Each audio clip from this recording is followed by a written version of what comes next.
Assalamualaikum warahmatullahi wabarakatuh. Halo teman-teman, saya Faiz Mubarok, mahasiswa pendidikan agama Islam. Pernahkah kita berpikir, kenapa indeks prestasi kita seringkali berbanding terbalik dengan indeks moralitasnya? Kita punya ribuan juara olimpiade sains, tapi kita juga punya angka perundungan atau bullying dan korupsi yang tinggi. Apakah ada yang salah dengan pabrik manusia kita yang bernama sekolah? Nah, dalam video kali ini, saya akan membedah permasalahan pendidikan di Indonesia, bukan sekedar mengeluh, tapi menawarkan solusi berbasis analisis integratif. Masalah pendidikan di Indonesia itu seperti benang kusut, namun jika ditarik satu benang merah utama, masalahnya adalah hilangnya esensi pendidikan karakter dan ketimpangan fasilitas. Fakta di lapangan menunjukkan, yang satu, orientasi kognitif yang berlebihan. Sistem kita masih mendewakan angka di atas kertas. Siswa stres mengejar nilai, tapi jiwanya kosong. Yang kedua, dekadensi moral, kasus bullying, hilangnya hormat pada guru, hingga tawuran menjadi bukti bahwa transfer ilmu atau knowledge itu belum cukup, tapi harus adanya juga transfer value atau nilai. Yang ketiga adalah disparatis wilayah. Pendidikan di Jawa dengan di pelosok timur bagaikan langit dan bumi. Bagaimana kita mau bicara standar nasional jika startnya saja tidak sama?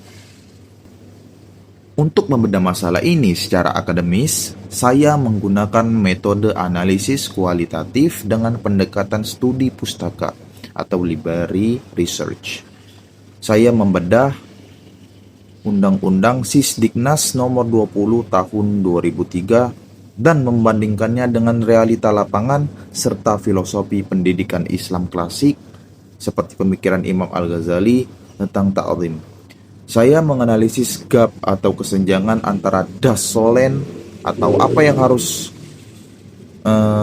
seharusnya menurut hukum agama dengan dasein, apa yang terjadi di lapangan. Dari analisis tersebut, saya menemukan 3 akar masalah utama. Yang pertama, reduksi peran guru.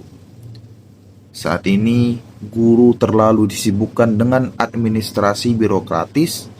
Akibatnya, fungsi guru turun dari yang awalnya murabi atau pendidik jiwa dan juga karakter siswa menjadi sekedar mu'allim atau hanya pengajar ilmu saja.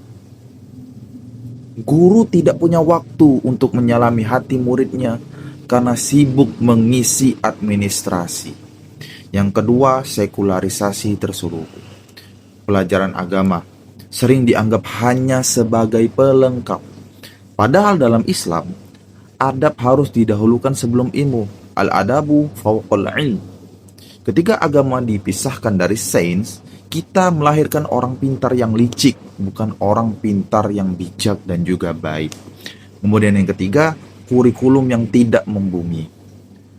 Gonta-ganti kurikulum seringkali tidak diikuti dengan kesiapan infrastruktur dan pelatihan guru yang merata. Kita memaksa ikan untuk memanjat pohon. Standar disamakan, padahal timpang. Lantas, saya sebagai mahasiswa PAI, apa solusi yang dapat saya tawarkan? Saya merumuskan konsep rehumanisasi pendidikan. 1. Integrasi kurikulum. Hilangkan dikotomi ilmu umum dan agama.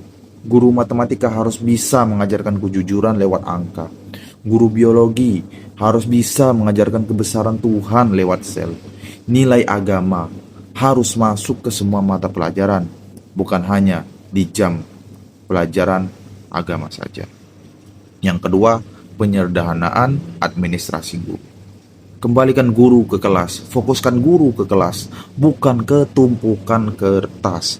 Biarkan guru fokus membangun ikatan emosional dengan para siswa-siswanya.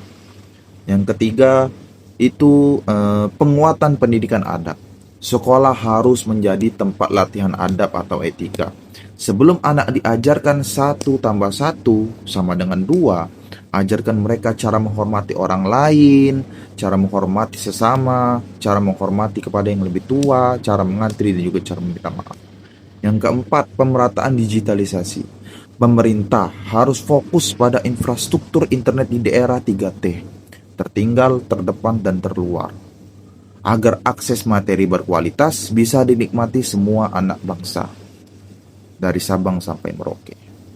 Jadi kesimpulannya, pendidikan Indonesia sedang sakit karena kita terlalu fokus mengisi kepala para siswa tapi lupa mengisi dada atau jiwa mereka. Sebagai calon pendidik, tugas kita bukan hanya mencetak pekerja industri, tapi juga mencetak insan kamil, manusia yang utuh, cerdas akalnya, dan mulia akhlak. Ingat, sebuah peradaban tidak hancur karena miskin sumber daya alam, tapi hancur karena miskin moral generasi penerusnya. Mari kita bergerak dari ruang kelas kita masing-masing. Saya Faiz Mubarok. Apabila ada salah-salah kata, saya mohon maaf. Pada Allah, saya mohon ampunannya. Wabillahi taufiq wal hidayah. Assalamualaikum warahmatullahi wabarakatuh.